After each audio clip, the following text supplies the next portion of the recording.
Bonjour, bonsoir, bonne nuit, bienvenue sur Radio Thaïlande. Est-ce que ça démarre là? Oui. Alors, un petit Radio Thaïlande improvisé rapidement. Euh, le dernier Radio Thaïlande, donc je parlais un peu de bouquins que j'avais lus et donc il a fait très peu de vues, 24 vues. Mais j'ai eu un retour qui m'a fait très plaisir de mon cousin Grégoire et qui m'a dit que c'était un des Radio Thaïlande qu'il avait préféré, qui lui avait envie de donner l'envie de lire deux bouquins et en fait ça m'a fait plaisir. Et je me dis voilà, Radio Thaïlande c'est entre potes, c'est en famille. Salut Dom, salut Omar, salut Grégoire, salut Philippe, je sais pas, salut les fidèles quoi.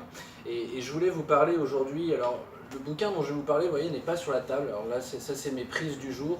Alors je vous l'ai dit, mais je ne les ai pas encore lues. Le négationnisme économique, ça m'a l'air assez intéressant. Voilà, je vous dirai quand je l'aurai lu. J'ai aussi emprunté de Max Gallo une biographie de Robespierre que j'ai démarré qui m'a l'air pas mal. Après, j'ai emprunté La traversée du Mozambique par temps calme, ça a l'air d'être un roman d'aventure, un peu trippé comme j'aime bien. Sinon, j'étais en train de finir un bouquin d'Amélie Nothomb, Frappe-toi le cœur. Bon, c'est un petit roman, c'est beaucoup sur la famille, le fait d'avoir un enfant, une mère qui n'aime pas sa fille, qui aime son fils et puis qui après gagate sa fille.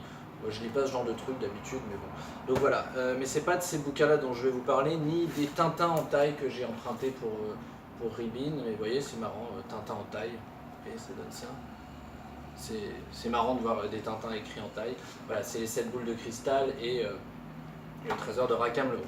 Non, mais le bouquin dont je veux vous parler aujourd'hui, c'est un bouquin qui s'appelle, donc je l'ai plus parce que je l'ai rendu aujourd'hui, mais qui s'appelle Le roi disait que j'étais le diable. Le roi disait que j'étais le diable, je ne me souviens plus le nom de l'auteurice, puisque c'est une auteurice en écriture inclusive. Mais avant de vous parler de ce bouquin, je veux vous parler de comment il a été traité à On n'est pas couché il y a 3 ans de ça. Parce qu'en fait, après avoir lu ce bouquin, qui raconte en fait l'histoire du mariage de Louis VII, donc un roi de France il y a ça 1000 ans, et de sa femme Aliénor d'Aquitaine qui devint plus tard reine d'Angleterre. Et bien après l'avoir lu, je faisais quelques recherches parce que c'est un roman historique qui parfois, vous voyez, vous lisez un roman historique, vous avez envie de checker un peu ce qui était vrai, moins vrai, et puis ça donne toujours un peu envie de creuser, enfin quand on aime l'histoire. Et donc je tombe en fait dans mes recherches sur On n'est pas couché, puisqu'en fait l'auteurice était passée dans On n'est pas couché il y a de ça 3 ans environ, 3 ou 4 ans. À l'époque, c'était Salamé et Caron qui critiquaient le livre. Et ce que j'ai trouvé intéressant, ce qui m'a frappé, et c'est un peu l'angle du Radio Théâtre aujourd'hui, c'est bien la piètre qualité en fait des critiques ce jour-là. Et ça m'a frappé parce que souvent je vois On n'est pas couché depuis des années, mais je regarde de moins en moins parce que c'est vrai que Christine Angot, j'ai eu beaucoup de mal. Et puis Yann Moix, je finis par me lasser un peu de son style, toujours un peu le même. Mais donc je regardais pas mal On n'est pas couché à une époque. En tout cas, l'avantage ici sur YouTube, c'est qu'on n'est pas obligé de regarder en entier, n'est-ce pas?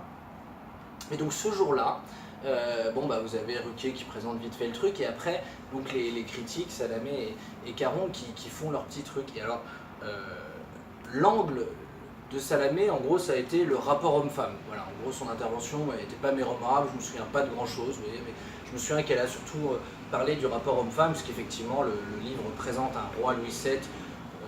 Enfin, en tout cas, elle l'a vu comme ça, comme peut-être un homme faible, un homme dominé par sa femme, une femme forte. Voilà, c'était un peu son truc, elle a un peu questionné l'autorisme là-dessus, comment vous voyez les choses. Bon, c'était ça, rapport homme-femme, ok. Et après, il y a Caron, qui lui rentre dans son petit truc là. Alors voilà, c'est un roman historique, on sent qu'il va l'attaquer, on sent le Caron qui va sortir son petit truc. Alors il dit oui, alors bon, il dit 2-3 trucs sympas sur le livre qu'il a bien aimé, mais que c'est un roman historique et quand même qu'à un moment donné, on cherche l'histoire avec un grand H. Voilà. Caron cherchait l'histoire avec un grand H et reproche quand même en gros à l'autoriste que le roman n'était pas assez historique en fait. D'ailleurs, il lui reproche d'avoir mis à la fin une chronologie, parce que vous lisez le bouquin, puis à la fin, il y a une chronologie qui dit voilà ce qui est historiquement vérifié.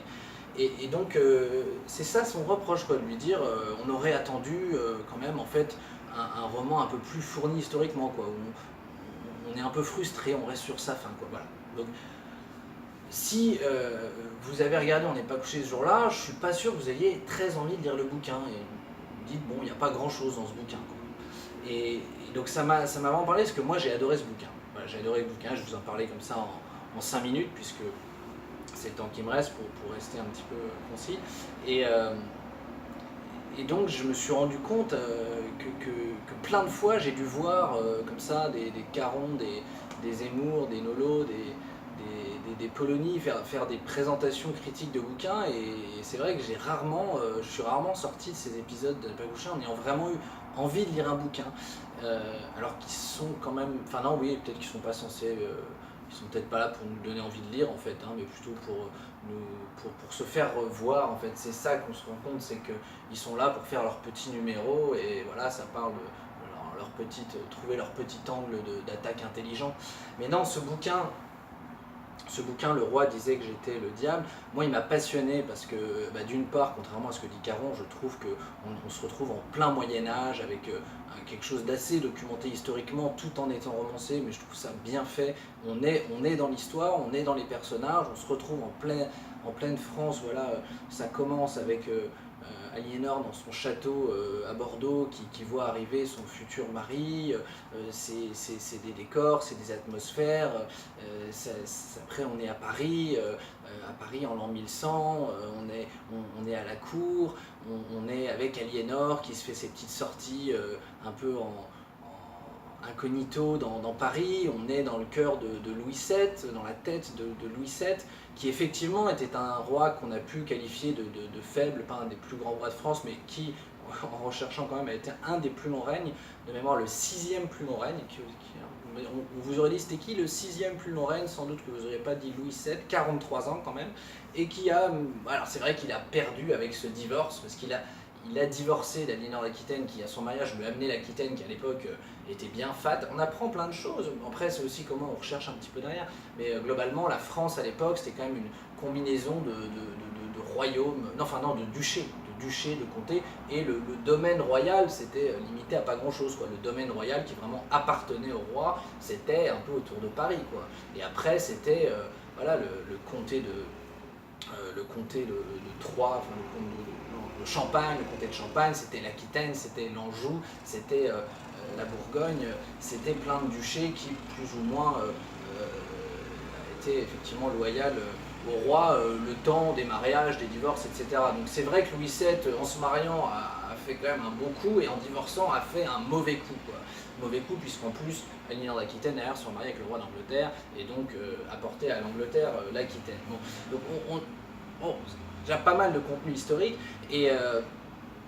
et donc des personnages touchants, puisque Louis VII était fait pour être moine, il n'était pas censé être roi de France, c'était son frère Philippe qui a été éduqué en héritier, qui aimait la chasse, etc. Et c'est justement un jour en rentrant de la chasse, un bête accident de cheval, son cheval bute sur un cochon dans les rues de Paris, il meurt, et donc on sort son frère Louis du couvent, pas vraiment disposé à être roi, et qui devient roi alors que c'est un intellectuel, très pieux et très pacifiste et très sensible, mais pas bête, pas bête. Et donc voilà, on apprend tout ça, on est en Champagne, ça brûle une église, et puis il y a les croisades, il y a quand même, on vit un petit bout de la deuxième croisade. Louis VII part en croisade avec sa femme première, bon c'était que la deuxième croisade, mais donc c'était la première fois que le roi partait avec sa femme, avec pas mal de femmes, avec l'empereur germanique qui faisait pas mal de saccages, ça s'est assez mal passé cette croisade.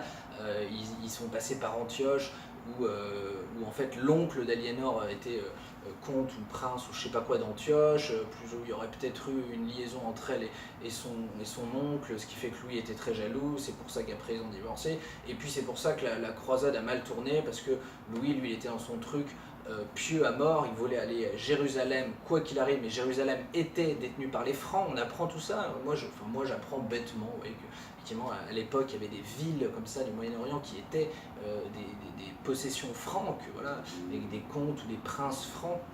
et donc que Jérusalem était franc, qu'il n'y avait pas spécialement besoin d'aller conquérir Jérusalem, mais Louis il voulait aller à Jérusalem pour se faire pardonner le fait d'avoir brûlé des innocents dans une église un jour un peu poussé par sa femme, alors que le comte d'Antioche, ou prince d'Antioche, lui demandait d'aller défendre d'autres villes qui étaient peut-être pas loin de tomber sous les mains ennemies, il ne voulait rien entendre, c'était Jérusalem, et après il a décidé de s'attaquer à Damas, alors pour le coup, le truc imprenable, apparemment à l'époque, vraiment la mauvaise idée militaire, mais le mec il y va, ils assiègent pendant 4 jours, c'est un fiasco total, ils se prennent de l'huile chaude, et les archers, les machins, ça meurt dans tous les sens, et c'est un fiasco total, on rentre en Europe, et on n'a absolument rien gagné, et même les villes que le prince ou le comte d'Antioche aurait voulu défendre n'ont pas été défendues et tomberont bientôt sous les mains des méchants musulmans. Voilà. Et alors, donc voilà, vous voyez, il y a quand même il y a une certaine fibre épique dans ce roman historique, et moi j'y ai vu plein d'autres angles, donc déjà si j'avais été un critique littéraire, bon, vous voyez, j'aurais un peu plus préparé que ce que je viens de faire là, mais donc je vous aurais livré quand même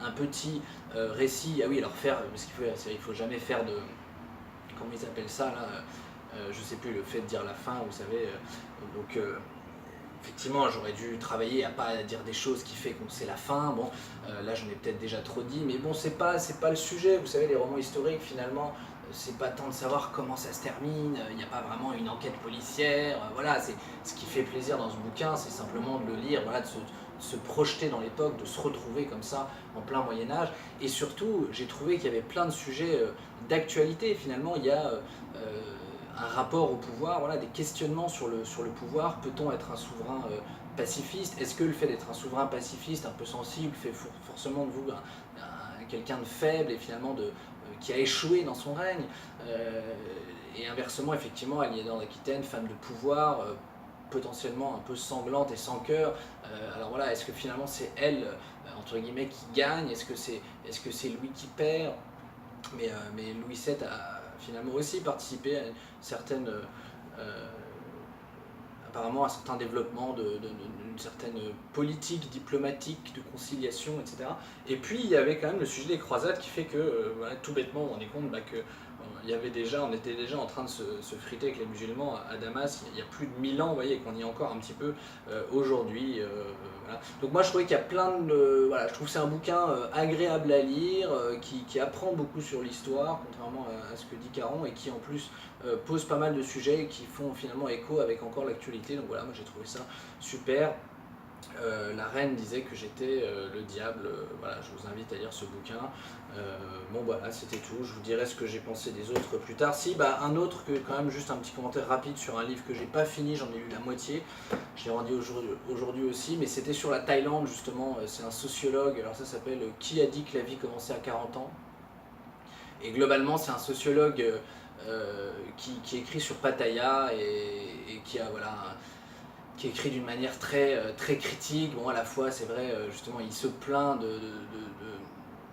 il se plaint du regard parfois trop critique, trop moralisateur, voilà, notamment des humanitaires, parce qu'il critique beaucoup les humanitaires dans le bouquin, mais à la fois lui-même a un regard assez, je dirais, cynique sur la ville de Pattaya, sur ce rapport entre les vieux étrangers qui viennent avoir une copine thaï. Il fait quand même une lecture de Pattaya uniquement sur cet angle, alors que c'est toujours pareil, il n'y a pas que ça. Mais voilà, mais j'ai pas fini parce que c'est très technique, c'est un sociologue, alors il y va avec de l'ontologie et des trucs comme ça. À la fois il est là dans la rue en train de se taper une pute et d'être à moitié amoureux d'une pute qui le mène en bateau, et à la fois il vous raconte ça dans une espèce de jargon sociologique très intelligent. Ouais, je sais pas, j'ai pas accroché quoi. Voilà, bon c'était un peu brouillon, mais comme d'habitude, bonjour, bonsoir, bonne nuit, je ne sais pas.